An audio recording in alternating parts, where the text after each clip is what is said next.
Ah, si tout le monde en offrait plus pour Noël. Chers abonnés, pendant l'incroyable Noël, vous allez être gâtés avec 15 jours offerts à tout Canal+ pour tout réabonnement. C'est une super idée, à toi l'honneur, je t'en prie. Toi et moi, mon grand, pour toujours.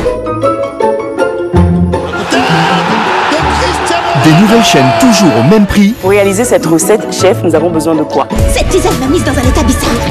Et un accès à l'appli MyCanal. Réabonnez-vous vite.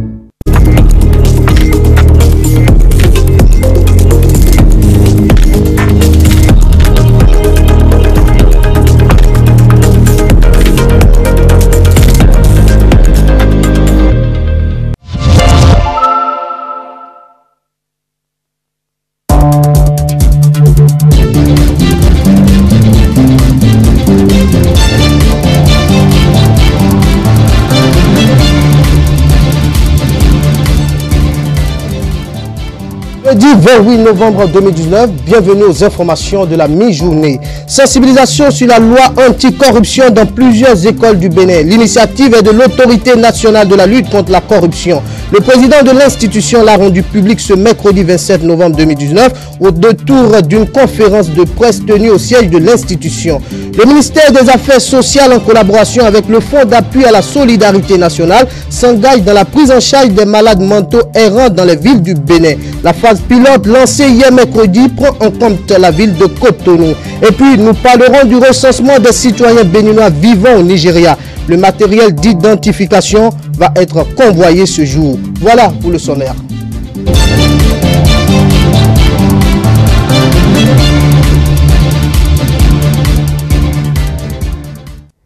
Merci de nous préférer pour vous informer. Je vous le disais à l'instant, l'autorité nationale de la lutte contre la corruption envisage une large sensibilisation sur la loi anticorruption. Le président de l'institution l'a rendu public ce mercredi 27 novembre 2019 au détour d'une conférence de presse tenue au siège de l'institution.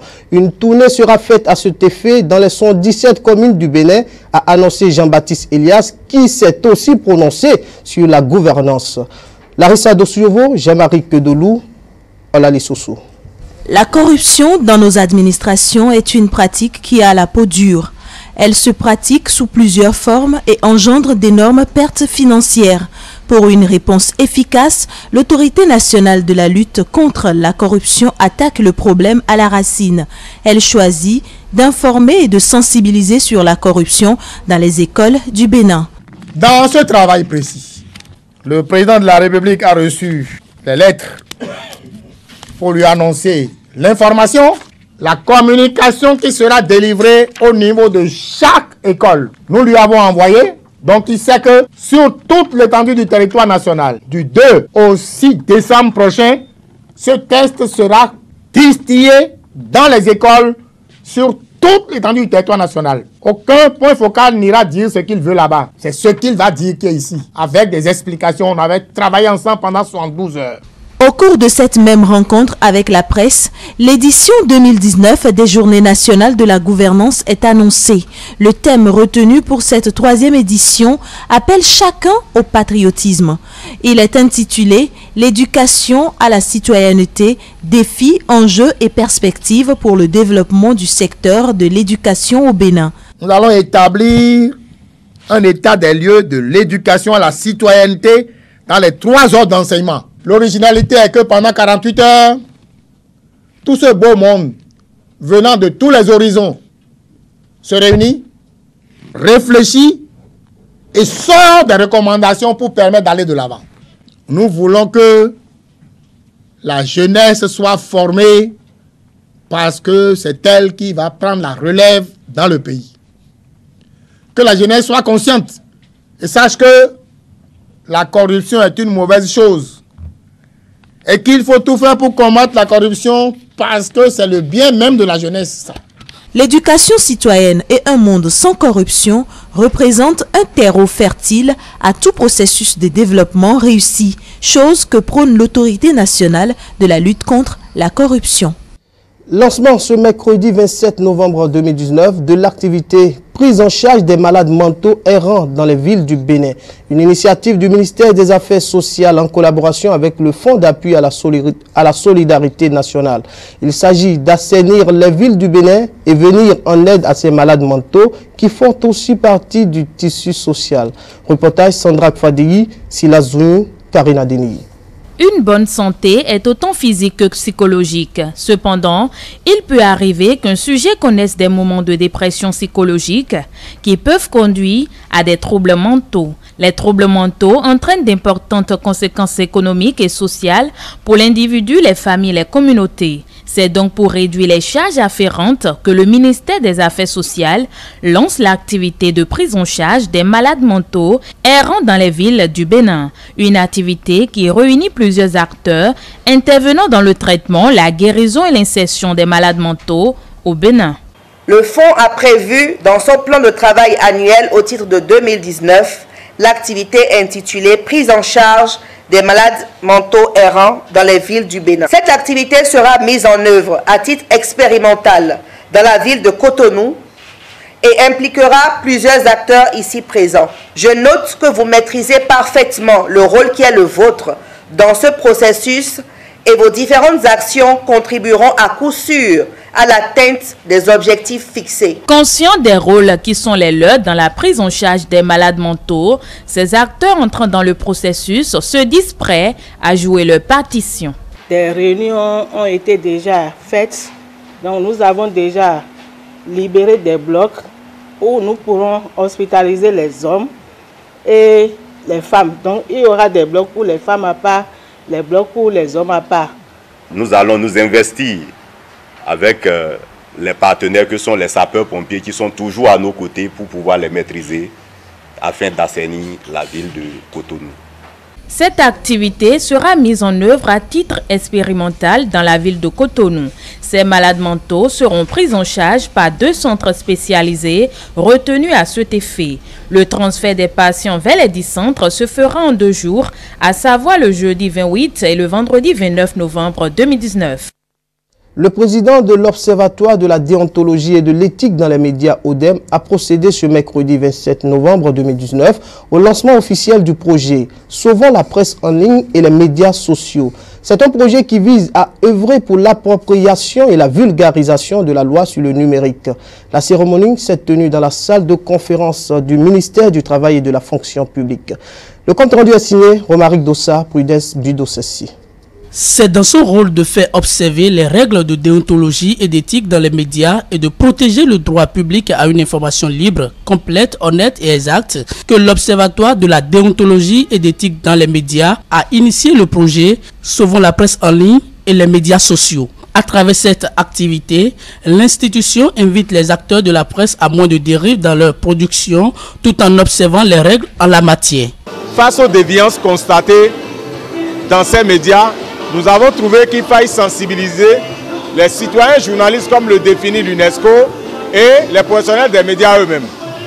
Et le type de financement que nous avons trouvé, c'est la mobilisation des ressources à travers 3 éléments importants.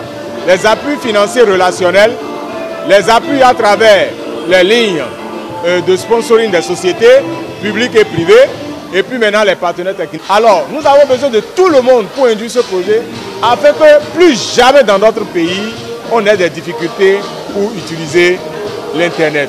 Et que nous soyons des utilisateurs responsables des médias sociaux. L'ODEM a profité de l'occasion pour identifier des ambassadeurs de redevabilité médias consommateurs et ambassadeurs de l'éthique et de la déontologie. Ceux-ci auront pour rôle d'accompagner l'ODEM pour la mise en œuvre de cette ambition, celle de lutter pour le respect des textes réglementaires dans les médias béninois. Je m'adresserai en particulier aux jeunes de nos collèges, lycées, les étudiants qui cherchent toujours par tous les moyens à créer le buzz, sans chercher à vérifier les sources des informations avant de les mettre sur les réseaux sociaux.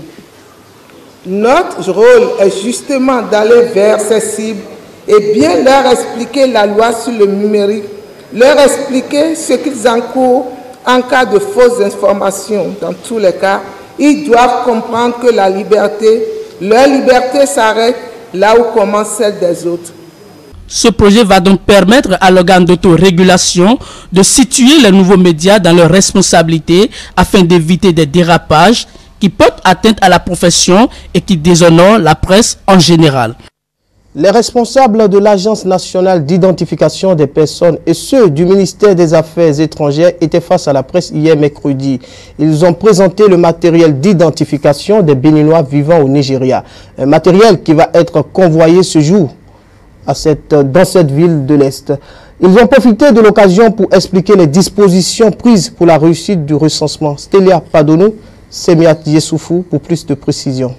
Tout est fin prêt pour l'opération d'identification des Béninois résidant au Nigeria. Les badges, les kits d'enrôlement et autres accessoires entrant dans le cadre de cette opération ont été mis en colis pour être convoyés vers le Nigeria à partir du jeudi 28 novembre 2019.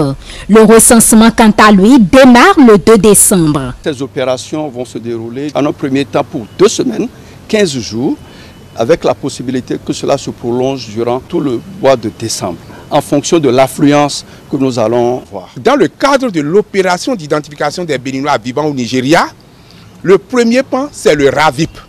Le deuxième pan, c'est la production documentaire. On délivre à l'intéressé un acte de naissance s'il n'en avait pas. Et s'il en avait, il présente son acte et on va lui délivrer un acte sécurisé. 10 000 francs CFA, c'est le montant à débourser par les personnes concernées pour disposer d'un acte de naissance nouveau format et d'une carte d'identité électronique aux normes de la CEDEAO. Nous avons 2 catégories d'agents d'identification. Nous avons les OP-kits qui quittent le Bénin pour le Nigeria pour faire le travail. Et nous avons les agents formulaires qui sont recrutés sur place au sein des jeunes Béninois vivant au Nigeria. C'est chacun qui paye pour être pris en compte dans le cadre de l'opération. Un compte est ouvert en banque au Nigeria là-bas et chacun va verser les fonds nécessaires, c'est 10 000 francs CFA. Sur le compte, il obtient un récépissé. Avec ce récépissé, il a droit à un acte de naissance sécurisé. Avec ça, ils ont également la carte nationale d'identité biométrique. La fermeture des frontières nigérianes ne constitue pas un obstacle quant à l'exécution de ce recensement. Le matériel sera convoyé dans les zones d'identification et les agents recenseurs pourront travailler en toute quiétude. Toutes les précautions diplomatiques ont été prises pour que cette opération se déroule dans les meilleures conditions possibles. Meilleures conditions de sécurité pour nos agents. C'est déjà le lieu de demander à nos compatriotes à l'intérieur, mais qui ont de proches parents vivant au Nigeria, d'essayer de les joindre pour leur demander de ne pas rater cette opportunité. La plupart des Béninois vivant au Nigeria ne disposent pas de pièces administratives dignes du nom et ne sont donc pas en règle dans le pays d'accueil. C'est pour les extirper de cette situation d'irrégularité que le gouvernement a décidé de cette mesure à leur profit, de quoi satisfaire la diaspora béninoise au Nigeria, désormais assurée d'être en sécurité et de circuler sans être inquiétée. Ouverture hier mercredi d'un atelier sur le projet de pipeline export Niger-Bénin. Il s'agit d'un atelier de 2 jours pour valider l'avant-projet de loi du dit projet. Le test est d'une importance capitale et les participants doivent réaliser un travail qui facilite l'adoption du projet à l'Assemblée nationale, a dit le ministre Samo Adambi à la cérémonie d'ouverture. Latif Ouboni, Aliou Anthony. Des cadres de plusieurs ministères, des responsables à divers niveaux, des parlementaires aussi à l'école du droit commercial, des énergies, intelligences et expertises rassemblées pour une cause vitale à l'économie béninoise, donner un cadre juridique au projet de pipeline Bénin-Niger. Ils ont 2 jours pour examiner à cet effet l'avant-projet de loi du projet de pipeline export Niger-Bénin. Un avant-projet d'une 50aine d'articles qui recadre, normalise tous les aspects, les taxes, la sécurité des personnes, l'environnement. Un texte pour mettre un terme au retard et au vide juridique du domaine de transport du pétrole par pipeline. La tâche qui revient aux participants de l'atelier est immense et sensible. Pour l'entrée en vigueur de l'accord de gouvernement hôte, plusieurs conditions suspensives incombent à notre pays. Il s'agit entre autres de la ratification de l'accord bilatéral par le Bénin et l'échange avec le Niger des instruments de ratification et l'adoption, la promulgation et la publication au journal officiel de l'État béninois de la loi de projet du projet de pipeline d'exportation Niger-Bénin. La première condition est déjà en cours de satisfaction par le vote de la loi portant autorisation de ratification de l'accord bilatéral par l'Assemblée nationale le 7 novembre 2019 et la mise en œuvre de la procédure de transmission des instruments de ratification à la partie nigérienne. Nous aurons à examiner dans la forme et dans le fond le document proposé par le groupe de travail afin de produire un texte de loi de projet à soumettre à la représentation nationale pour étude et approbation. Mesdames et messieurs, que le projet de loi, dont les dispositions se reflètent dans les 50 articles qu'il comporte, doit être en harmonie avec l'accord de gouvernement hôte qui est le document contractuel avec la partie chinoise. Plusieurs structures étatiques et institutions sont sollicitées dans la construction, l'exploitation du pipeline. Ces structures sont ici pour chacune participer à l'élaboration de ce texte qui, après tout, va l'engager. Je reste donc convaincu, eu égard au parterre d'éminents experts réunis dans cette salle, que de nos travaux résultera un texte de loi de projet qui permettra, après son vote par l'Assemblée nationale, une mise en œuvre aisée de ce projet qui contribuera à coup sûr au renforcement du tissu économique, source de croissance économique soutenue et au rayonnement de notre pays. 48 heures pour pondre à partir d'un projet un texte solide. La suite sera un circuit qui conduit le texte à l'Assemblée nationale, l'adoption avant la promulgation par le chef de l'État. Un dernier élément pour mettre fin à ce journal lors de la mi-journée. Le Conseil national pour l'emploi des jeunes CONEJ a tenu ce mercredi au Codiam à Cotonou son assemblée générale extraordinaire. Il s'agit d'analyser de façon approfondie la situation socio-économique et politique du Bénin. Plusieurs délégués représentant tous les départements du pays ont pris part à cette rencontre. Le reportage est signé Elia Djeran, Paul Estessa aussi. C'est autour du thème « Urgence d'une assise nationale sur l'emploi des jeunes au lendemain des réformes politiques » que ces jeunes délégués réunis au sein du Conseil national pour l'emploi ont bien voulu réfléchir au cours de leur assemblée générale extraordinaire. Une assemblée générale qui vise à apporter une analyse minutieuse de l'actualité sociopolitique et économique du Bénin, puis s'intéresser aux questions de l'emploi de la jeunesse. Les délégués reconnaissent les efforts faits par le gouvernement en faveur des couches vulnérables. Au plan économique, le Conseil a apprécié positivement la dynamique de mobilisation des ressources pour la mise en œuvre de divers projets de développement. En témoigne le programme d'alphatage en cours actuellement dans de grandes villes du Bénin. La jeunesse elle-même se penchait sur la résolution définitive et concrète du problème de la formation, d'insertion, d'emploi et d'accompagnement de la jeunesse. Cette organisation en politique d'envergure nationale félicite le gouvernement du président Patrice Talon pour les nombreuses actions en faveur de la jeunesse et profite de la présente rencontre pour l'encourager à poursuivre ses efforts de développement. Par ailleurs, ces jeunes nourrissent le rêve d'une assise nationale sur les préoccupations de l'emploi afin de mieux se pencher sur la résolution définitive et concrète des problèmes de formation et d'insertion des jeunes.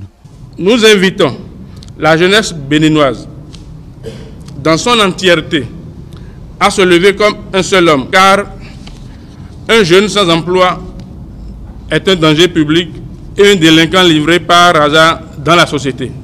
Nous demandons une audience au chef de l'État afin de lui expliquer de vive voix les tenants et les aboutissants de la demande d'une assise nationale sur l'emploi des jeunes. La séance d'échange entre les jeunes vient une fois encore démontrer de leur engagement pour la cause commune. Ils entendent multiplier leurs actions sur l'emploi de la jeunesse à travers la création dans les tout prochains jours d'un répertoire numérique pour tous les jeunes diplômés sans emploi. C'était le journal de la rédaction. Merci de l'avoir suivi. La prochaine édition du journal présenté, c'est 19h45 avec Brunel Mérine Adéossi. Suivez après moi le compte-rendu du Conseil des ministres. Bonne suite des programmes sur E-Télé, la chaîne de l'excellence. À bientôt.